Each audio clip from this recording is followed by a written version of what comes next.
Hello বন্ধুরা, আমি ফিরোজ এবং আজ আমি আপনাদের এমন এক অভিজ্ঞতার কথা শোনাব যা আমার জীবনের প্রতিটি মুহূর্তকে নরক বানিয়ে দিয়েছিল। আমি ভয়ের জগতে আপনাদের স্বাগত জানাচ্ছি। বিশ্বাস করুন, আমার গল্পটা কোনো বানানো কাহিনী নয়, এটা সম্পূর্ণ সত্য। এমন এক সত্য যা আপনাদেরও রাতে ঘুমোতে দেবে না। তখন বছর 2 আগের কথা। আমি তখন নতুন চাকরি সূত্রে কলকাতা থেকে একটু দূরে, হাওড়ার দিকে কাঁচরাপাড়ার কাছে নতুন গড়ে ওঠা একটি আবাসনে এসেছিলাম। শহর থেকে দূরে হলেও জায়গাটা বেশ শান্ত। আমার সঙ্গে ছিল আমার স্ত্রী মেঘা আর আমার মা। আবাসনটি নতুন হলেও চারপাশ তখনও পুরোটা জনবসতিপূর্ণ হয়নি। আমাদের ফ্ল্যাটটি ছিল একেবারে শেষ প্রান্তে। জানলা দিয়ে তাকালে দূরে কাশরানী নদী দেখা যেত। বর্ষাকাল ছিল তখন, সারাদিন অবিরাম ঝিরিঝিরি বৃষ্টি। নদীর স্রোতের শব্দটা রাতে এমন জোরালো শোনা যেত যে মনে হতো যেন কেউ খুব কাছে দাঁড়িয়ে ফিসফিস করছে। প্রথম দিন থেকে মেঘার শরীরটা ভালো যাচ্ছিল না, আর তার কারণ ছিল মেঘার গর্ভাবস্থা। মেঘা তখন আমাদের প্রথম সন্তানের মা হতে চলেছিল। আমার মা বলতেন, নতুন বাড়িতে এলে এমন হয়, মানিয়ে নিতে সময় লাগে। কিন্তু মেঘা নিজে ভেতরে ভেতরে একটা গভীর অস্থিরতা অনুভব করত। তার গর্ভাবস্থা যত এগোচ্ছিল তার অস্থিরতা তত বাড়ছিল। একদিন সন্ধে টিপটিপ বৃষ্টি পড়ছিল। আমি অফিস থেকে ফিরতে পারিনি। মা মন্দিরে গিয়েছিলেন। মেঘা সেদিন একা ছিল। গ্যাসের কিছু জিনিস আনতে সে হেঁটে একটু দূরের স্টেশনে গিয়েছিল। ফিরবার পথে সন্ধ্যা প্রায় গভীর, চারিদিক ভেজা এবং ফাঁকা, কেবল বৃষ্টির শব্দ আর মেঘার পায়ে হাঁটার শব্দ। আবাসন থেকে স্টেশনের পথে একটি ছোট সেতু ছিল। সেতুটি পেরোলেই নদীর অংশ দেখা যায়। মেঘা সেতু পার হচ্ছিল। হঠাৎ তার মনে হলো কেউ যেন পেছনে দাঁড়িয়ে আছে। সে ভাবল হয়তো তার মনের ভুল। সে আরেকটু দ্রুত হাঁটতে শুরু করল। ঠিক তখনই একটি শুকনো, বরফের মতো ঠান্ডা হাত এসে তার কাঁধে পড়ল। মেঘার সমস্ত শরীর হিম হয়ে গেল। সে দাঁড়িয়ে পড়ল। পিছনে তাকিয়ে দেখল একজন বৃদ্ধা মহিলা। কাঁধে একটা চাদর জড়ানো, কিন্তু সারা শরীর ভিজে চুপসে আছে। তার চোখ দুটো বড় বড়, যেন জলে ভেসে ওঠা কোনো মাছের চোখ। মেঘার গলা দিয়ে শব্দ বেরোল না। বৃদ্ধাটি ফিসফিস করে জিজ্ঞেস করলেন, তোর ঘরে নাকি নতুন অতিথির আগমন হচ্ছে মা? মেঘার পেট তখন বেশ ভারী। লুকানোর কিছু ছিল না। মেঘা কেবল ঘাড় নাড়ল। বৃদ্ধা হাসলেন, একটা বীভৎস শুকনো হাসি। সেই হাসিটা যেন বৃষ্টি আর নদীর শব্দের সাথে মিশে একটা অদ্ভুত প্রতিধ্বনি সৃষ্টি করল। তারপর তিনি একটা ছোট পুঁটলি বের করলেন। পুঁটলিটা ভিজে গেলেও ভেতরের জিনিসটি শুকনো। বৃদ্ধা বললেন, নে মা, এটা প্রসাদ, তোর বাচ্চার মঙ্গল হবে। মেঘা দ্বিধায় ছিল, কিন্তু সেই পরিবেশে বৃদ্ধাকে প্রত্যাখ্যান করার সাহস পেল না। বৃদ্ধা জোর করে পুঁটলিটা মেঘার হাতে গুজে দিলেন। মেঘা দেখল সেই প্রসাদের ওপর একটি পোড়া দাগ, যেন সেটি আগুন থেকে বের করা হয়েছে। মেঘার হাতে যেই মাত্র পুঁটলিটা স্পর্শ করল, তার মনে হলো যেন 1000 ভোল্টের ইলেকট্রিক শক খেয়েছে। পুঁটলিটা মাটিতে পড়ে গেল, আর যখন মেঘা বৃদ্ধার দিকে তাকালো, তিনি নেই। সেতু ফাঁকা, চারিদিক শুধু জল আর বাতাস। বৃদ্ধা কখন কিভাবে চলে গেলেন? মেঘার মনে হলো সে চিৎকার করে কাঁদে। সে কোনো মতে দ্রুত পায়ে বাড়ির দিকে ছুটল। আমি বাড়ি ফিরে সবটা শুনলাম। প্রথমে ভেবেছিলাম হয়তো বৃষ্টির কারণে ঠান্ডা লেগে শরীর খারাপ করেছে, তাই এমন ভুল দেখছে। মা কিন্তু ভয় পেয়েছিলেন। তিনি বললেন, ওটা কোনো ভালো শক্তি ছিল না বাবা, নদীর ধারে এরকম একা একা ঘুরতে নেই। পরদিন সকালে যখন মেঘা বিছানা ছাড়ল, আমরা লক্ষ্য করলাম তার ডান হাতে, ঠিক যেখানে বৃদ্ধাটি স্পর্শ করেছিলেন, সেখানে একটি সূক্ষ্ম কালচে ছোপ, পোড়া দাগের মতো। সেখান থেকে শুরু হলো আসল বিভীষিকা। সেই রাতে প্রথমবার আমরা তখন ঘুমে, বাইরে নদীর শব্দ আর বৃষ্টির একটানা ঘ্যানঘ্যানা নিয়ে। হঠাৎ মেঘা ধর্মর করে উঠে বসল। সে ভয়ে কাঁপছিল। সে বলল, ফিরোজ, আমার মনে হচ্ছে আমার পেটের মধ্যে কিছু একটা নড়ছে, আমার বাচ্চা নয়। আমি তাকে জড়িয়ে ধরলাম, বললাম, তুমি স্বপ্ন দেখছো মেঘা, রিল্যাক্স করো। কিন্তু সে শান্ত হলো না। সে ফিসফিস করে বলল, আমি স্পষ্ট শুনতে পাচ্ছি জলের শব্দ, কেউ যেন ঘরের মধ্যে হাঁটছে ভিজে পায়ে। আমি উঠে আলো জ্বালালাম। ঘর ফাঁকা, সবকিছু স্বাভাবিক। কিন্তু যখন আমি বাথরুমের দিকে তাকালাম, আমার বুক কেঁপে উঠল। বাথরুমের দরজার সামনে টাইলসের ওপর একটি ভিজে পায়ের ছাপ, একদম স্পষ্ট। আমি দৌড়ে গিয়ে বাথরুম দেখলাম, কোনো জানালা খোলা নেই, কোনো ফুটো নেই, কিন্তু মেঝে ভিজে, আর সেই পায়ের ছাপ, যেন কেউ ভিজে পা নিয়ে দাঁড়িয়েছিল। আমি মাকে ডাকলাম। মা ছাপটি দেখে কপালে হাত দিলেন। তিনি বললেন, জলকট্টি, এটা জলকট্টি আত্মার কাজ।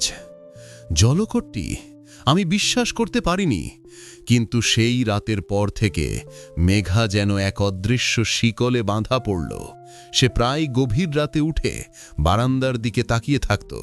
আবাসনটি নদী থেকে বেশ দূরে ছিল, কিন্তু সে বলতো, ওই দেখ, গাছের ডালে কেউ যেন ঝুলে আছে, আমাকে ডাকছে। আমরা জানলার বাইরে তাকালে শুধু বিশাল পুরনো একটা ডালপালা ছড়ানো গাছ দেখতে পেতাম, কিন্তু মেঘা দেখত একটি সাদা শাড়ি পরা অবয়ব তার দিকে তাকিয়ে ভয়ঙ্কর ইশারা করছে। একদিন দুপুরে আমি ঘরেই ছিলাম, মেঘা ঘুমোচ্ছিল। হঠাৎ সে চিৎকার করে উঠল। আমি দৌড়ে গেলাম। সে কাঁপতে কাঁপতে বলল, ও চেষ্টা করছিল ফিরোজ, সে আমার পেট থেকে আমার সন্তানকে টেনে বের করার চেষ্টা করছিল। তার গলার স্বর শুনে আমার রক্ত হিম হয়ে গেল। সে রাতে সে ঘুমের মধ্যে এমন ছটফট করছিল, মনে হচ্ছিল যেন অদৃশ্য কোনো শক্তি তাকে চেপে ধরেছে। তার মুখ দিয়ে অস্ফুট জলের শব্দ বের হচ্ছিল, যেন সে জলের তলায় ডুবে যাচ্ছে। এই জলকট্টি আত্মা কেন মেঘাকে বেছে নিয়েছিল? কেন সে আমাদের সন্তানের পিছু নিয়েছিল? মা পরে বলেছিলেন, জলকট্টি হলো সেই সব অপবিত্র আত্মা যারা নদী বা পুকুরে ডুবে মরেছে এবং যারা জীবনে কখনো মা হতে পারেনি। এদের একমাত্র উদ্দেশ্য গর্ভবতী মহিলাদের শিকার করা এবং তাদের সন্তানকে ছিনিয়ে নেওয়া, কারণ তারা সেই গর্ভকে নিজেদের করে পেতে চায়। আমাদের সন্তান ছিল তার প্রধান লক্ষ্য। একদিন বিকেলে আমি মেঘাকে নিয়ে ডাক্তার দেখাতে যাচ্ছিলাম। আমাদের পুরনো গাড়িটা নিয়ে হাইওয়ে ধরে যাচ্ছিলাম। বৃষ্টি তখন সবে থেমেছে, রাস্তার পাশে জল জমে আছে। হঠাৎ মেঘা চিৎকার করে উঠল। সে সামনের দিকে ইশারা করল, ওটা, ওই দেখো। আমি দেখলাম রাস্তার মাঝখানে সেই বৃদ্ধা দাঁড়িয়ে। তিনি পিছন ফিরেছিলেন, সাদা ভিজে শাড়ি, চুলগুলো পিঠে লেপ্টে আছে। আমি ব্রেক চাপলাম, গাড়িটা প্রবলভাবে কেঁপে উঠল, কিন্তু গাড়ির সঙ্গে ধাক্কা লাগলো না। যখন আমি আবার দেখলাম রাস্তার মাঝখানে কেউ নেই, মেঘার মুখ নীল হয়ে গেল। সে বলল, সে আমাকে টানতে চেয়েছিল, টেনে নিয়ে জলে ফেলে দিতে চেয়েছিল। আমাদের জীবনটা সম্পূর্ণ বিশৃঙ্খল হয়ে গেল। আমি অফিস যাওয়া বন্ধ করে দিলাম। মা দিনরাত ঠাকুরের নাম জপতেন, কিন্তু সেই অশুভ শক্তি দিনে দিনে আরও শক্তিশালী হচ্ছিল। এক অমাবস্যা আসছে। মা বললেন, ফিরোজ, অমাবস্যার রাতটা খুব ভয়ঙ্কর হবে। এই শক্তি এখন চূড়ান্ত চেষ্টা করবে। আমাদের আর কোনো উপায় ছিল না। আমি শেষ ভরসা নিয়ে আমার এক বন্ধুর কাছে গেলাম। বন্ধুটি আমাকে এক তান্ত্রিকের সন্ধান দিল। নাম দত্তবা কারাল। দত্তবা কারাল প্রথম দিন আমাদের ঘরে এলেন। তিনি মেঘাকে দেখলেন, আর তার ডান হাতের সেই পোড়া ছোপটিও দেখলেন। তিনি শান্তভাবে বললেন, এ জলকট্টি নয়, এটা জলদাহিনী। এর শক্তি অনেক বেশি। এ সহজে যাবে না। এ শুধু আপনার সন্তান চায় না, এ চায় আপনার স্ত্রীকে জলের তলায় টেনে নিয়ে যেতে, যাতে সে তার গর্ভাবস্থা চুরি করে নিতে পারে। তিনি বললেন, আগামী অমাবস্যার রাতে আমরা এর সাথে মুখোমুখি হব, নদীর পাড়ে, যেখানে সে প্রথমবার দেখা দিয়েছিল। আমি প্রথমে রাজি হতে পারিনি, মেঘাকে এই ভয়ানক খেলার মধ্যে ঠেলে দেব।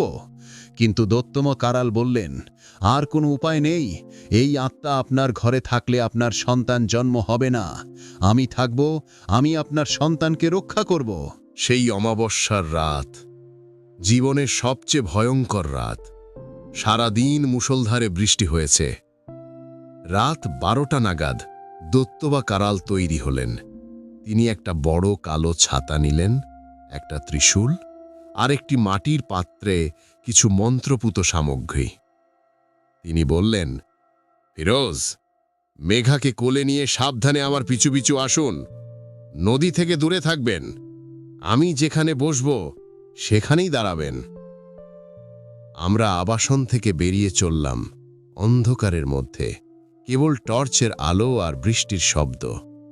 আমাদের গন্তব্য সেই ছোট সেতুটি, যেখানে প্রথমবার মেঘার সঙ্গে জলদাহিনী আত্মার দেখা হয়েছিল। যখন আমরা সেতুর কাছে পৌঁছলাম, আমার হাত পা ঠান্ডা হয়ে গেল। সেতুর ঠিক নিচে নদীর পাড়ে একজন মহিলা দাঁড়িয়ে, তার সারা শরীর থেকে জল ঝরছে, যেন সে এখুনি নদী থেকে উঠে এসেছে। চুলগুলো তার মুখের উপর লেপ্টে আছে। দত্তবা কারাল আমাকে ইশারা করলেন দাঁড়িয়ে যেতে। তিনি দ্রুত সেতুর ওপর থেকে নিচে নেমে গেলেন। তারপর শুরু হলো মন্ত্রযুদ্ধ। দত্তবা কারাল মাটিতে বসে তীব্র স্বরে মন্ত্র পাঠ করতে শুরু করলেন। তার হাতে থাকা মাটির পাত্র থেকে ধোঁয়া বেরোতে লাগলো। সেই ধোঁয়াটা যেন বৃষ্টির মধ্যে একটা দেয়াল তৈরি করল। জলদাহিনী আত্মা হাসতে শুরু করলো। সেই হাসিটা এতটাই তীক্ষ্ণ ছিল যে মনে হচ্ছিল আমার কানের পর্দা ফেটে যাবে। সে দত্তবা কারালের দিকে এগিয়ে আসতে চাইল, কিন্তু ধোঁয়ার দেওয়াল তাকে আটকে দিল। তখন আত্মাটা তার কৌশল পাল্টালো। সে মেঘার দিকে তাকালো। আমরা তখন সেতুর ওপরে। আত্মাটা এক লাফে সেতুর রেলিং টপকে আমাদের দিকে ঝাঁপ দিল। সে মেঘাকে লক্ষ্য করল, কারণ মেঘার শরীরেই তার আসল লক্ষ্য। ফিরোজ, ধরো মেঘাকে, ওকে জলে ফেলবে! দত্তমা চিৎকার করে উঠলেন। আত্মাটা রেলিং ধরে এগিয়ে এলো। তার হাতগুলো লম্বা হতে শুরু করল, বিভৎস শুকনো হাত। সে মেঘার পেটের দিকে তাকিয়ে বলল, ও আমার, আমি ওকে নিয়ে যাব, আমার সন্তান, আমার। মেঘার চোখ বিস্ফোরিত। তার মুখ দিয়ে কোনো শব্দ বেরোলো না। আমি আমার সব শক্তি দিয়ে মেঘাকে জড়িয়ে ধরলাম, কিন্তু আত্মার শক্তি আমার চেয়ে 1000 গুণ বেশি। আমার মনে হলো যেন আমার হাত পা অবশ হয়ে যাচ্ছে, আমি আর মেঘাকে ধরে রাখতে পারছি না। ঠিক তখনই দত্তমা কারাল তার ত্রিশূলটা হাতে নিলেন এবং প্রবল বেগে মন্ত্রের শেষ অংশটি পাঠ করলেন। ত্রিশূলটা তিনি সজোরে জলদাহিনীর দিকে ছুঁড়ে মারলেন। এক তীব্র আলোর ঝলকানি, আর তার সঙ্গে একটা বিভৎস চিৎকার। চিৎকারটা ছিল একটা শিশুর কান্নার মতো, আর তার মধ্যেই সেই জলদাহিনী আত্মাটা যেন বাতাস আর জলের মধ্যে মিশে গেল। সেখানে কেউ ছিল না, কেবল নদীর স্রোত আর বৃষ্টির শব্দ। দত্তবা কারাল উঠে এলেন, তার শরীর ঘামে ভেজা। তিনি বললেন, চলে গেছে, আপাতত চলে গেছে। আমরা বাড়ি ফিরে এলাম। সেই রাতের পর থেকে মেঘা সুস্থ হয়ে উঠল। হাতে থাকা সেই পোড়া দাগও ধীরে ধীরে মিলিয়ে গেল। আমাদের সন্তান জন্ম নিল, একটি ফুটফুটে পুত্র। সব কিছু স্বাভাবিক হয়ে গেল। আমি সেই চাকরি ছেড়ে দিয়ে কলকাতায় ফিরে এলাম। মনে হলো যেন আমি আবার জীবনের আলোতে ফিরে এসেছি। কিন্তু গল্পটা এখানে শেষ নয়। আমার সন্তান, সে এখন হাঁটতে শিখেছে। সে খুব শান্ত, কিন্তু মাঝে মাঝে সে খেলার সময় একা একা কথা বলে। তার কোনো কল্পনার বন্ধু আছে, হয়তো তাই ভাবতাম। কিন্তু কিছুদিন আগে আমি ওকে খেলনার নৌকো নিয়ে বাথরুমে দেখছিলাম। সেই নৌকোটা জলে ভাসিয়ে ফিসফিস করে কথা বলছিল। আমি আড়াল থেকে শুনলাম। আমার ছেলে ফিসফিস করে বলল, তুমি আবার কবে আসবে? মা তোমাকে আবার জলে নিয়ে যাবে? আমি এগিয়ে গেলাম। কার সঙ্গে কথা বলছো বাবা? সে আমার দিকে নিষ্পাপ চোখে তাকালো, আর তার মুখে সেই হাসি, সেই বিভৎস শুকনো হাসি যে আমি প্রথমবার সেতুর নিচে সেই জলদাহিনী আত্মার মুখে দেখেছিলাম। তারপর সে আমাকে বলল, মা বলেছে আমি এই শরীরেই থাকব, কিন্তু আমার গর্ভে জন্ম হবে তোমার। আমি চমকে উঠলাম তার এই কথাগুলো। আমার মনে হলো দত্তবা কারাল শুধু দেহটাকেই তাড়িয়েছিলেন, আত্মাটা, সে হয়তো আমার সন্তানের ভেতরেই রয়ে গেছে। সেদিন রাতে যখন আমার সন্তান ঘুমোচ্ছিল, আমি গিয়ে তার হাতটা দেখলাম। তার ডান হাতে স্পষ্ট একটি পোড়া দাগ। সেই জলদাহিনী, সে কেবল গর্ভ নয়, আমার সন্তানের শরীরটাই ছিনিয়ে নিয়েছে। আর আমি তার কাছেই বসে আছি, যাকে আমি আমার সন্তান বলে ভাবছি, কিন্তু সে আসলে এক জলদাহিনী। আত্মা যা আমাদের ঘরে লুকিয়ে আছে।